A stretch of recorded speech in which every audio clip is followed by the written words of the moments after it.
स्वामी प्रसाद मौर्य इसलिए कभी मेरे बहस का केंद्र नहीं, गंभीरता से मैंने उनको नहीं लिया, बहुत अदब के साथ कहूंगा। अरविंद जी आपके पास आ रहा हूं, क्योंकि स्वामी प्रसाद मौर्य का अपना कोई विचार नहीं, एक तो उनके पास अध्ययन नहीं, अब वो नहीं, अरे अभी भी नहीं, वो अध्येता नहीं है, उनको समझ नहीं गया अभी उतनी। और दूसरा क्या है, वो जब जो पार्टी ज्वाइन कर लेते हैं वैसा ही दर्शन बता देते हैं। वो 5 साल भाजपा में रहे, रामलला की जिंदाबाद कर रहे थे, हैं? बाकी कम लोग आरती जोर से गाते थे, स्वामी ज्यादा जोर से आरती गाते थे। बहन जी के यहां रहे, वो मायावती के यहां, तब नारा लगा। अरे फजील अहमद आपको नहीं पता ना, रुको ना, हम आंखों देखी बता रहे हैं, आप तो सुनी सुनाई बताओगे, आप तो वहां नहीं जाते ना, आप टीवी देखते हो, हम सुनी सुनाई नहीं, हम आंखों देखी बता रहे। जब बहन जी के यहां वो भरते हुए स्वामी मौर्य, तो नारा लगा, ब्राह्मण नहीं, हाथी नहीं गणेश है, ब्रह्मा विष्णु महेश है। स्वामी प्रसाद मौर्य ये नारा लगाते थे और फिर कहते थे ब्राह्मण शंख बजाएगा हाथी बढ़ता जाएगा। इतने में आगे बहन जी मंच पे लेट गए चरणों में। क्या उनका बहुत स्तूत फिस्तूत किसी से कोई लेना नहीं, इसलिए उनकी बात मत करो। वो कौन विद्वान है भाई, उन्होंने कौन थीसिस लिख दी यार, उनकी चक्कर में मत पड़ो, अपनी भी बदनामी कराओगे, सब मत पड़ो। एक बात कह के मैं अरविंद सिंह के पास जाऊंगा, जो बात फजील अहमद उठा रहे वो कांग्रेस उठाती है बेसिकली। फजील अहमद कांग्रेस को वो कर रहे हैं कि राष्ट्रपति को एक ऐसा उदाहरण दे रहे हो, हमेशा के लिए ये तर्क ही भोतरा हो जाएगा, तलवार म्यान में रख लो नहीं तो बकस में रख लो, दिल थाम के बैठो। आचार्य जी, इस देश में उस समय की सरकार के उप प्रधानमंत्री ने एक जतन किया, गांधी जी का समर्थन हासिल हुआ उसको, के मुंशी का सहयोग का सहभागिता रही सोमनाथ के पुनरुद्धार का। अब कांग्रेसी सुन ले तथ्य क्या, और कांग्रेस को सपोर्ट में देने वाले, सपोर्ट देने वाले भी सुन ले लॉजिक। राजेंद्र बाबू ने कहा कि मैं जाऊंगा, निमंत्रण स्वीकार किया, ये मैं नहीं कह रहा, नेहरू जी की चिट्ठियों का जो वॉल्यूम है, जो प्रकाशित है भारत सरकार के द्वारा, उसमें है। पंडित जी ने 3 चिट्ठी लिखी राजेंद्र बाबू को, और तीनों में जम के खरी खोटी सुनाई कि भाई आपकी हिम्मत कैसे हो रही वहां जाने की है। अच्छा जी, अब आप इस पर चूड़ी तोड़ रहे हो सब लोग मिलके कि राष्ट्रपति को क्यों नहीं ले जा रहे। जब राष्ट्रपति को बुलाए थे तो इस पे नाराज थे कि राष्ट्रपति क्यों जाएगा मंदिर में, आ कह रहे राष्ट्रपति को क्यों नहीं ले जाओगे। अरे एक जगह तो टिको, या तो ये कहो कि भाई जवाहरलाल गलत थे, हम इस कांग्रेस में एक प्रस्ताव पारित करें कि नेहरू गलत थे, हम इस पक्ष में हैं, सोनिया गांधी की कांग्रेस के राष्ट्रपति को हर सत्यनारायण की कथा में देश में जहां भी होगी कथा भागवत वहां जाना होगा, या तो प्रस्ताव पारित कर दो। मुंडन होगा बच्चे का, वहां कथा होगी जाएंगी, संतोषी माता का व्रत होगा वहां जाएंगे, करो ना प्रस्ताव पारित। फिर राजेंद्र बाबू को काहे को खरी खोटी सुनाई थी, उनने कोई भैंस खोल ली थी नेहरू जी की, नहीं ना, मैं वो तो बता ही नहीं रहा हूं अभी, किसी दिन इस पर बोलूंगा अलग से कि जवाहरलाल जी ने, फिर जवाहरलाल जी को राजेंद्र प्रसाद जी ने उत्तर क्या दिया। मुन्ना खान साहब, पूरी कांग्रेस की बोलती बंद हो जाएगी जो उत्तर भेजा था राजेंद्र बाबू ने। नेहरू जी को क्या समस्या थी, अरे आप नहीं जाना चाहते मंदिर, नहीं जाओ, अगला जाने को तैयार है, उसने कह दिया हम जाएंगे, आपको क्या तकलीफ थी। अब आप लोग कह रहे हैं कि राष्ट्रपति के सम्मान में कांग्रेस मैदान में, एक लाइन तो रखो भाई मेरे, घोषित कर दो कि राष्ट्रपति पॉलिटिकल व्यक्ति की तरह एक्ट करेगा है, और सारे ज्योतिर्लिंग और सारे जितने मंदिर हैं भारत के सब जगह जाएगा। ठीक है, अच्छी बात है, जाना चाहिए, क्यों नहीं जाए। लेकिन जाएं, राष्ट्रपति ज्यादा मंदिरों में घूमने लगे तो भी आप ही लोग आपत्ति उठाओगे कि राष्ट्रपति नेता हो रही है। और एक बात मुन्ना खान साहब ने कही थी, वो भी मुझे लगा ये तथ्य सही रहे, संविधान का जिक्र उठाया था शायद, कि संविधान में की अवहेलना की गई, राष्ट्रपति से संसद का उद्घाटन नहीं कराया गया भवन का।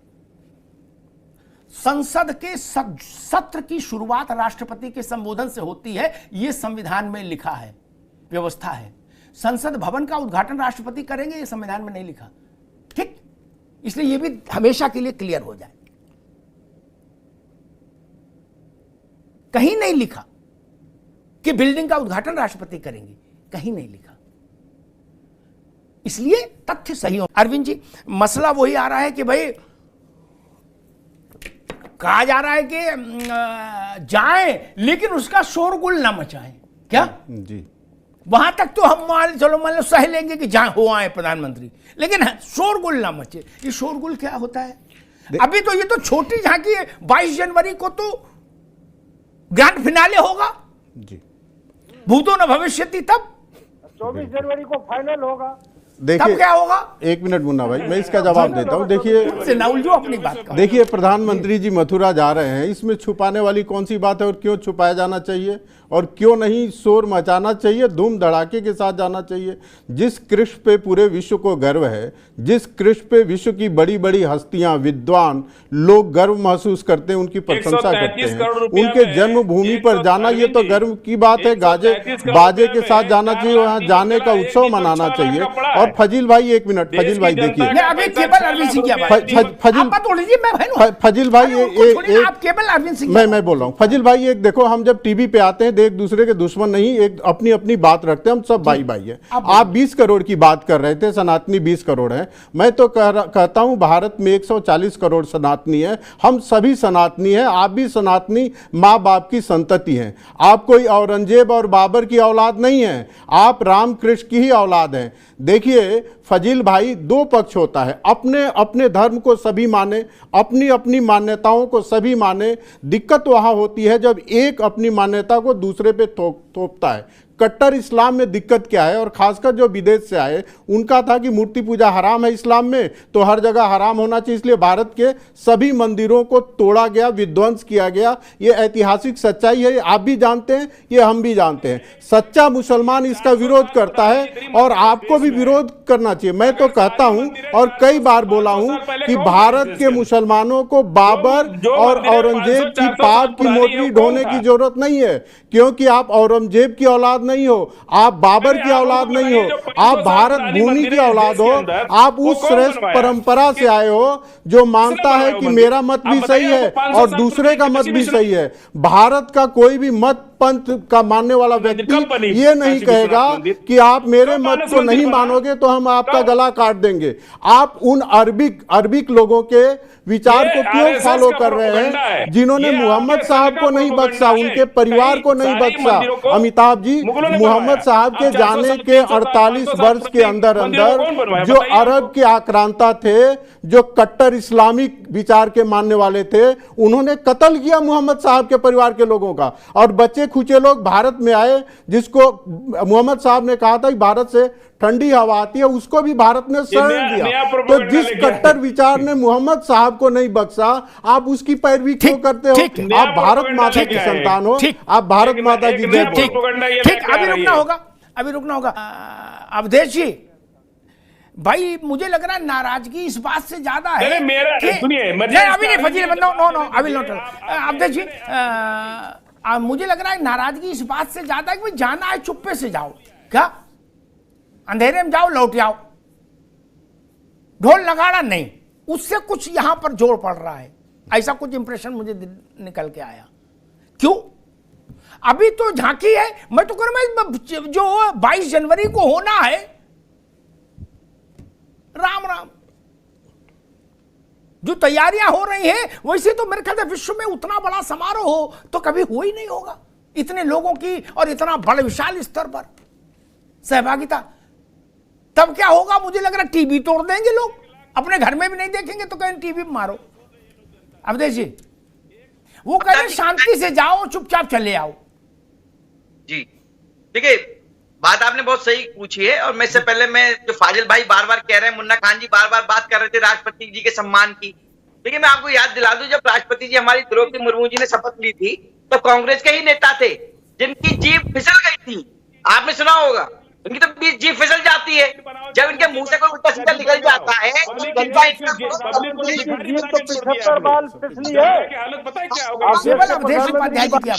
कांग्रेस के नेता, उनकी जीभ फिसलती रहती है, फिर बात करते हैं सम्मान की। पहले तो अपमान करते हैं राष्ट्रपति का, फिर उन्हीं राष्ट्रपति के सम्मान की बात करते हैं। ये तो बेपैंती के लोटे हैं, इनका विश्वास तो अब देश की जनता भी नहीं करती। अब आ जाइए इसके मथुरा की वाली बात। देखिए, कोई गलत काम तो हो नहीं रहा है। जो पूरे करता धरता है, जो देश का क्या, पूरा विश्व का, पृथ्वी पर मंडल पर जितने प्राणी रहते हैं उनका पालनहार करते हैं, उनकी नगरी में देश के यशस्वी प्रधानमंत्री जा रहे हैं। भाई दिक्कत किस बात की है? पहले जब 2014 से पहले आपने देखा होगा किस तरह से लोग टोपी पहनकर मजारों में जाते थे, चादरें चढ़ाते थे। बताइए, हज हाउस तक बनवा दिया लोगों ने 100 करोड़ रुपए लगाकर। यूपी की जनता का ही पैसा था ना वो, किसी ने कोई आपत्ति नहीं दिखाई, किसी को कोई दुख नहीं हुआ। लेकिन आज एक प्रधानमंत्री अगर मथुरा जा रहे हैं, काशी विश्वनाथ जा रहे हैं, अयोध्या जा रहे हैं, भाई बड़ी खलबली हो रही है। ये खलबली कुछ नहीं है, ये खलबली अमिताभ जी केवल ये है जो इनकी जो तुष्टीकरण की जो राजनीति का चोला था ना, वो फट चुका है अब। इसलिए पूरी तरह से घमंडिया गठबंधन बौखलाया हुआ है कि हमारा क्या होगा। नहीं, मेरा कहना ये है कि भाई एक बात मुझे, अरे मैं तो सभी मेरे मित्र हैं, इसलिए मैं कहूँगा डॉक्टर्स कह रहे कोविड के बाद थोड़े शरीर की हालत भी कमजोर हो गई सबकी, तो थोड़ा आप लोग भी धीरे धीरे चलो। ऐसा ना हो कि 22 जनवरी को इतना बड़ा धूम धड़ाका कर दो कि उधर समस्या पैदा हो जाए। सब अपने ही है, इसलिए मैं कह रहा हूँ 2024 भी तो आने वाला है ना, क्योंकि मसला बहुत ठीक ऐसा भी नहीं 2024 भी करो तो आने वाला है। आचार्य जी, नहीं भाई इतना ख्याल तो रखना पड़ेगा सबका। नहीं, 2024 के एहसास अब इतना ढोल नगाड़ा बजा दो कि वहां तक लगा कि दिल पे ले ले। नहीं, देखिए अमिताभ जी, मंदिर जाया जाता है ढोल बजा के आनंद के साथ मंदिर जाया जाता है। वहां कोई किसी की मैयत में नहीं जा रहा है, या किसी या कोई किसी जो बाहर थाईलैंड जाते हैं घूमने के लिए, बाहर जाते हैं वो चुपचाप जाते हैं। किस किस के लिए जाते हैं, कहाँ कहाँ जाते हैं, हमें सब पता है। लोगों को पूरी खबरें आपको भी पता है, सबको पता है कौन कहाँ चुप के जाता है। मंदिर जा रहे हो, परमात्मा के दर्शन करने के लिए जा रहे हो, आनंद भाव से जा रहे हो, देश को जगाने के लिए जा रहे हो, तो ढोल नगाड़े बज के ही जाएंगे। जिसकी छाती पे सांप लुट रहे हैं, लुटने दीजिए, कोई दिक्कत नहीं।